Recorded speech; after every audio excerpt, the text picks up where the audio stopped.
everybody's going to get a chance to tackle him. And if you bring him down, you get a free Best Man clip. So do some workouts in the next few weeks. Thanks for coming again this morning. It's good to see all of you here. I went, my first week I went 5 minutes over my allotted time. I had 3 pages of notes. Last time, I brought 2 pages of notes, went even 2 minutes longer than the first time. So I'm going the opposite route. I've got 11 pages of notes to get through, and I think that'll keep me under time here. So we're into Mark chapter 5, and as we get there, a couple things that I hope you've noticed if you've been coming the last few weeks, or if you've been reading on your own.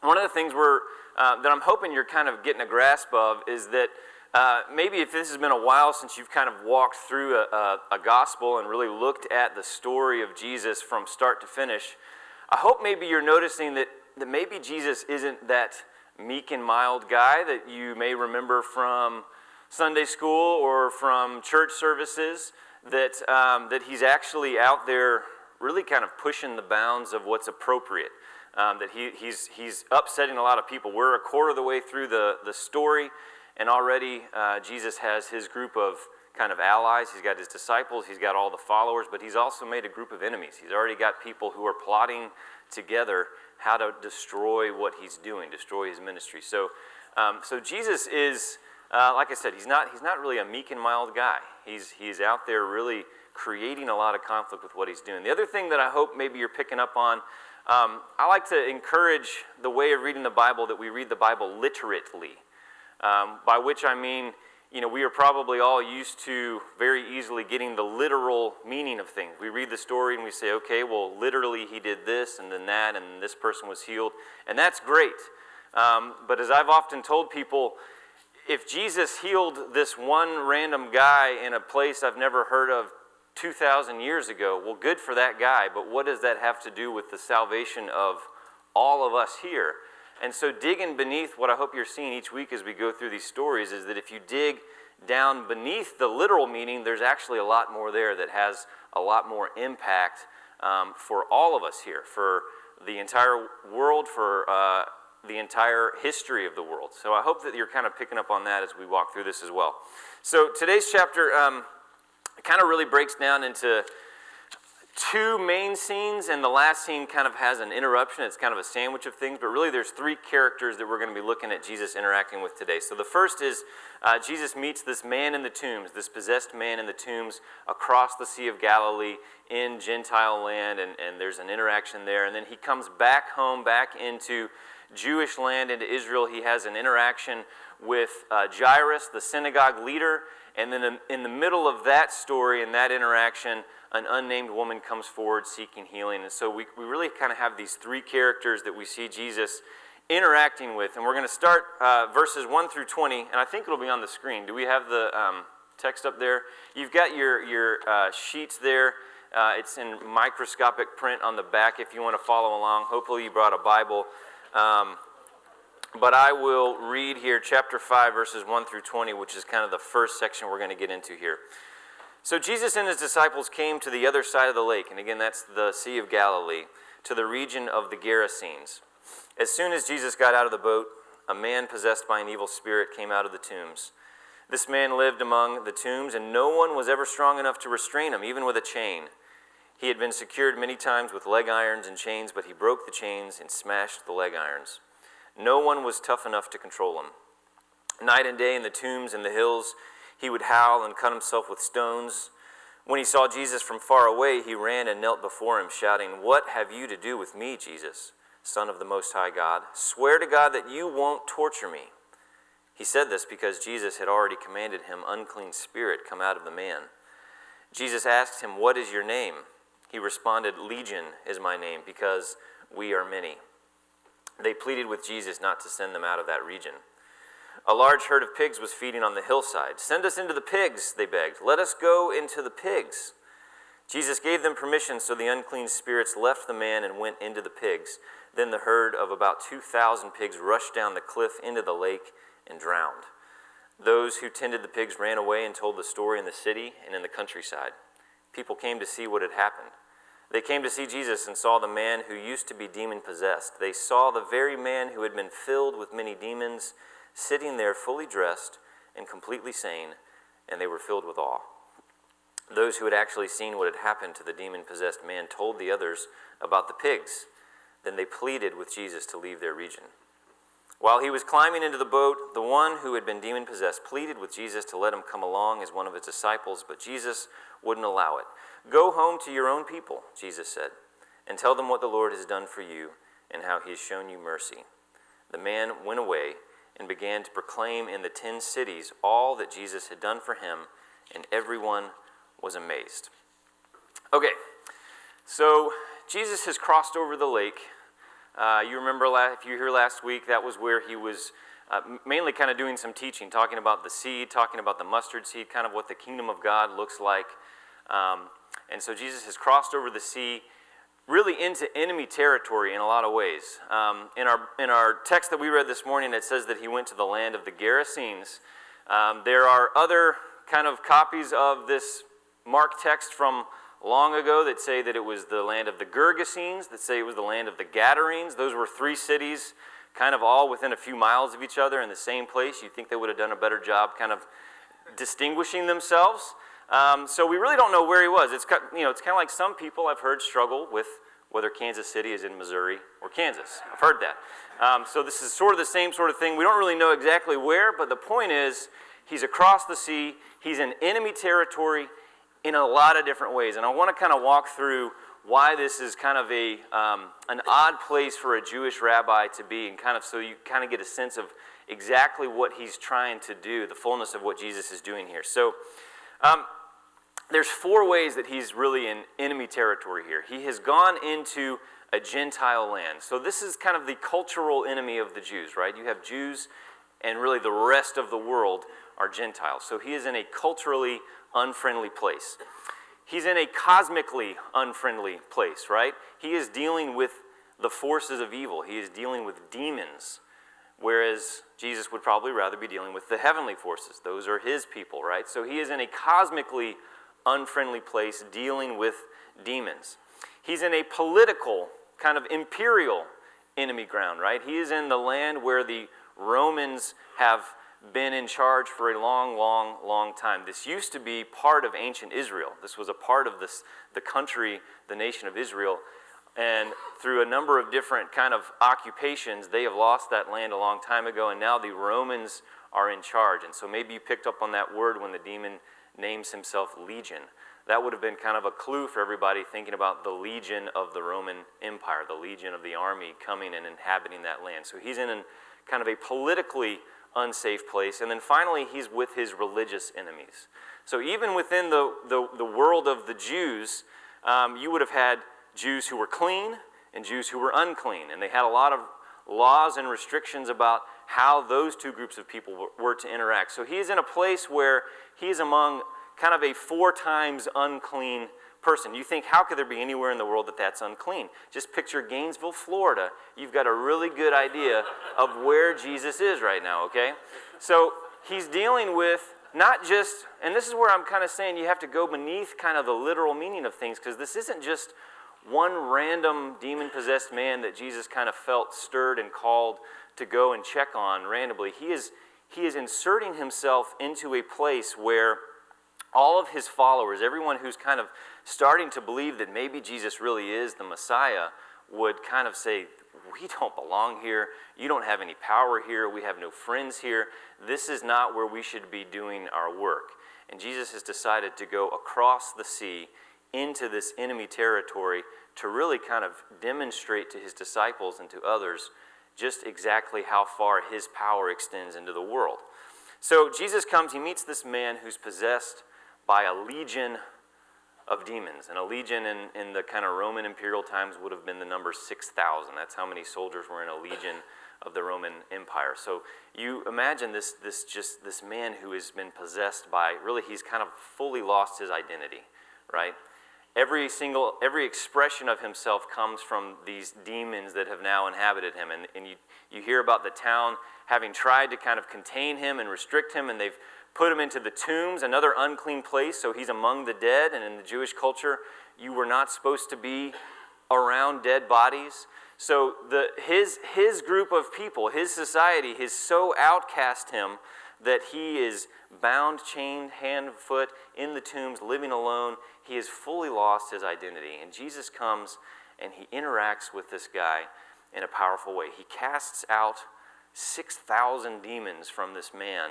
And we hear the townspeople coming and being in awe because they see this guy that they probably haven't seen in years, sitting dressed in his right mind, fully restored.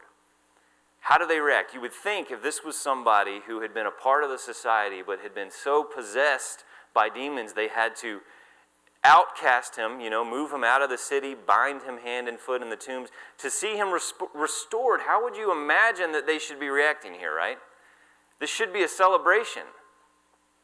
But what happened to the demons? You remember? He sent them into the pigs, 2,000 pigs who run and jump off of a cliff and into the sea. So what has Jesus messed with here? What do you think the pigs represented in that city? This was their economy, right? Jesus has taken the livelihood of this town and cast it into the sea. So Jesus has kind of messed with their way of controlling their own problems, their way of handling their own problems, which is to just send it out of the city and send it among the tombs. Jesus has messed with that order, that structure, and Jesus has messed with their money. How do you guys like it when people come and mess with your money? Right? So what's interesting is the ones that should have been cast out, the demons, are the only ones pleading to stay in the region. Please don't cast us out. We're doing really well here. The person who should be welcomed into the community, the one who is going to be able to heal and lead the community to truth, is the person that the townspeople say, we'd love if you would go back where you came from. So Jesus' work, Jesus has demonstrated that he has power over all of the enemies that the disciples can come up with, right? And yet this is the person who's not received by those who he's messed with. And so they tell him to go back across the sea. And the sea, if you kind of notice throughout, you can even go back to Genesis chapter 1, where in the beginning it says that the Spirit of God hovered over the waters. And the idea in this time is that the sea, the waters of chaos, were kind of representative of everything evil in the world. They were representative of having no control over anything. Jesus has taken the cultural, the political, the cosmic, the religious enemies of the people, and he's cast them into the depths. He's thrown them into the waters of chaos. And now Jesus is traveling back across to be back with his people, hopefully getting a warm reception, right? So we pick up the story in verse 21 here. Jesus has been in the land of kind of really every kind of enemy they can think of. He's demonstrated his power there. He's restoring humanity. People don't like it. He comes back home. It says Jesus crossed the lake again here in verse 21. And on the other side, a large crowd gathered around him on the shore. Jairus, one of the synagogue leaders, came forward, and when he saw Jesus, he fell at his feet and pleaded with him, "My daughter is about to die. Please come and place your hands on her so that she can be healed and live." So Jesus went with him, and a swarm of people were following Jesus, crowding in on him. So we have this introduction of a synagogue leader named Jairus. And if you remember from just these first few chapters, Jesus has already kind of ostracized himself from the rest of the synagogue leaders. They are already plotting together with the supporters of the Roman government how they can bring Jesus' life to an end. We already know that. So we have this person, Jairus, coming to Jesus, coming from this group of people that have kind of bound together and said, whatever Jesus is up to, we're opposed to it. Okay? He's messing with our control over the people. He's messing with our power. He's messing with kind of the way things have always been done. And so Jairus is a synagogue leader who comes forward, and you can imagine the risk that he is taking coming forward for an audience with Jesus. Why does that happen? It's because things became personal for Jairus, right? So for a long time, it was easy probably for Jairus to be like all of the other synagogue leaders to say, Jesus and the group that he is with, we are opposed to it. And it's easy to be opposed to an issue, right? It's easy to be opposed to a category, to a group of people that you can kind of just objectify and stand against until you find someone that you love and care deeply about among that category of people. And that's what's happened for Jairus, right? Jairus knows that Jesus has been out there healing all of the unclean people, the people who have a disease, the people who have leprosy, the people who are sick and dying. Jesus has been out there among all of the unclean people doing his work, and Jairus has been quite happy to say, you know what? We don't do that. We don't associate with that kind of group of people. We don't, until he finds his own daughter among those needing healing, among those who are now unclean because they have a disease and can't be touched, can't be helped, can't be healed by his own synagogue leaders. Now he has someone who's in the camp, who's in the category, who's in the group of Jesus and Jesus' followers. And maybe that is true for you. Maybe I know that's true for me, that it has been easy for me throughout my life to stand opposed to an issue, to stand opposed to a group, to stand opposed to something that I don't have to have a human face on. And then I discover somebody who means a lot to me in my life stands with those people. And it causes me to then have to kind of re-examine, well, why have I been opposed to this group of people? And it causes me to kind of, there's a human face to it, right? It's humanized. And so for Jairus, this movement that has been opposed to everything Jairus has lived his life for in his mind now has a human face to it, his own daughter. And so he comes to Jesus seeking Jesus' healing for his daughter. So you would think, okay, maybe this is a good thing for Jesus. This could be a really good PR moment, right? Because now he has the chance to heal someone from the group of people that has been really trying to stop what he's been about, stop his ministry. Now he has the chance to go and kind of be a hero among his enemies in his own land. But then it gets interrupted, right? So the very next verse here, after Jesus is going with Jairus back to Jairus' house to heal Jairus' daughter, we have this happen. Verse 25, if you pick it up with me. A woman was there who had been bleeding for 12 years.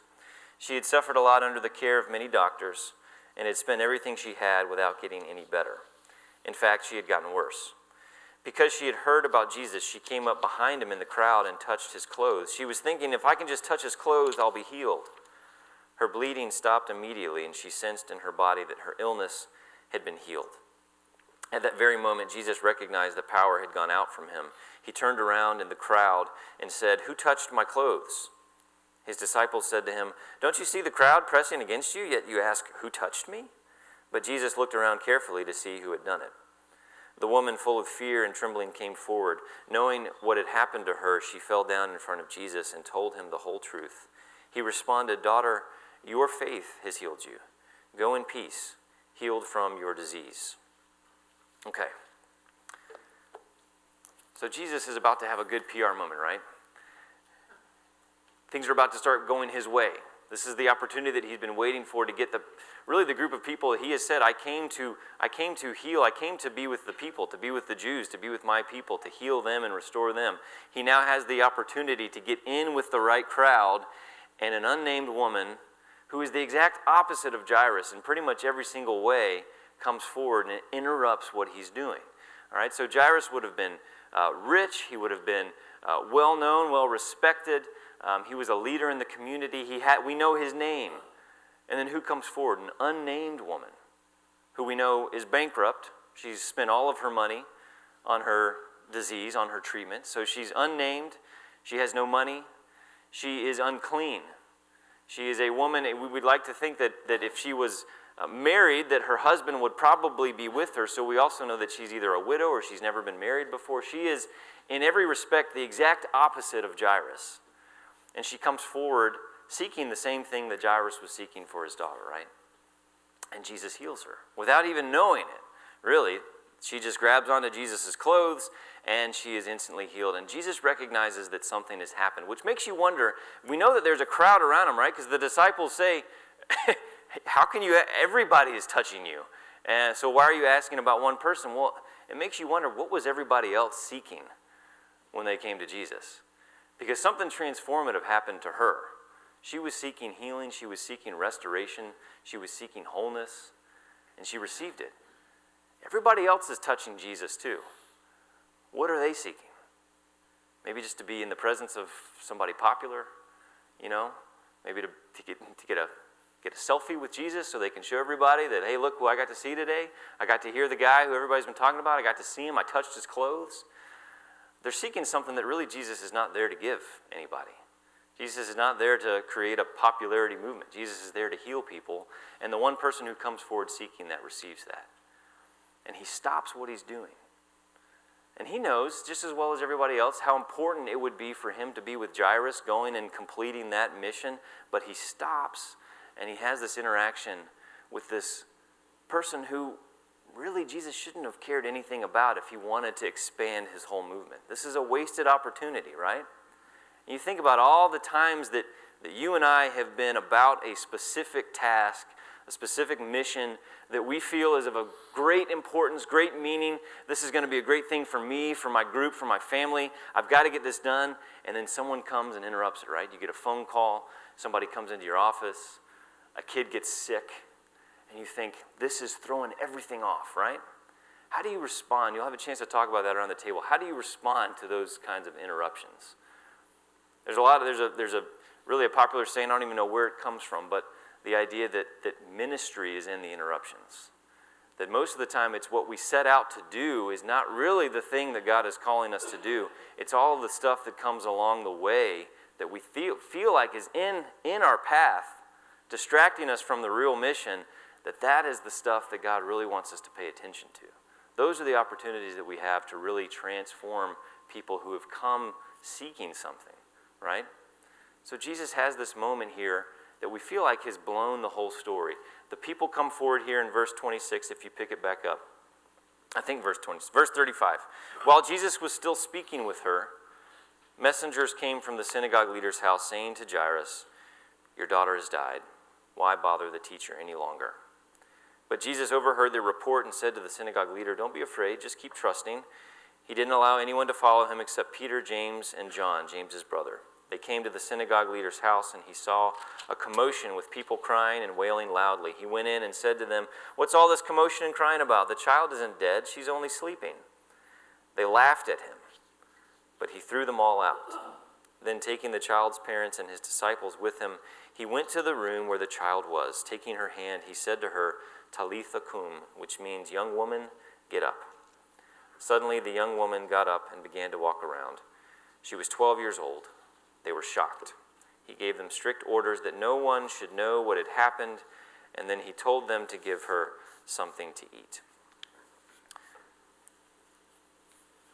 Did you pick up on the obvious parallel that Mark is trying to draw between Jairus' daughter and the unnamed woman? Did anybody catch it? How old is the little girl? 12. How long has the woman had her disease? 12 years, right? So you see that there is this connection between these two individuals who should have no connection at all. And Jesus is trying to open Jairus' eyes and the eyes of those who are with him to the fullness of what he's doing, right? He's got 12 disciples. Remember I mentioned this a couple of weeks ago, that 12 was not just a random number. It's not like Jesus just he had enough money for 12 employees and he spent it. Jesus was restoring the nation of Israel, which originally had 12 tribes. Jesus is saying, in this gathering of people with me, I'm putting Israel back together. And then that number comes up again and again, right? We have a 12-year-old girl who's dying. We have a woman who for 12 years has had a disease that has made her unclean and unworthy to be a part of society. And Jesus is healing both of those categories of people. Jesus is coming to the elite, to the ones who should be already about the work of restoring the nation of Israel. That's what the synagogue leaders should be doing. They should be the ones out there with the people who have been diseased for 12 years, healing them, announcing God's news over them. Jesus comes and he heals the elite. Jesus heals those who are at the lowest end of society, because this is Jesus' way of saying, everything is coming back together in me. And so this whole chapter, I think what's great, what ties it all together from the demoniac at the beginning through Jairus' daughter, through the unnamed woman, is we have this kind of rehumanization of all of these individuals that the people in Jesus' world have tried to ostracize and push to the periphery. And you think about how important that would be for each of us, for these individuals or categories of people that it's so easy to just, like I said, to keep a human face off of. In every instance, Jesus is reminding the reader, reminding the people who are with him, reminding me, reminding you, that underneath the possession, underneath all the demons, underneath everything that we feel like makes this person sick and we don't want them around, is a human being. Is a child of God. Underneath this unnamed woman, there's a named daughter there, right? There's the named daughter of God. There's a human being there. And so we have a chance here, I think, around the table to talk a little bit about kind of this idea of being rehumanized, these groups of people maybe that we feel like in our spheres have kind of just been put to the side. It's a chance for us to kind of use these kind of three characters that Jesus has interacted with and let it kind of marinate in us, and we can meditate on this together and share some discussion time together for the next 30 minutes. I think I only went 1 minute over today, so I'm making a big improvement. So thanks, guys.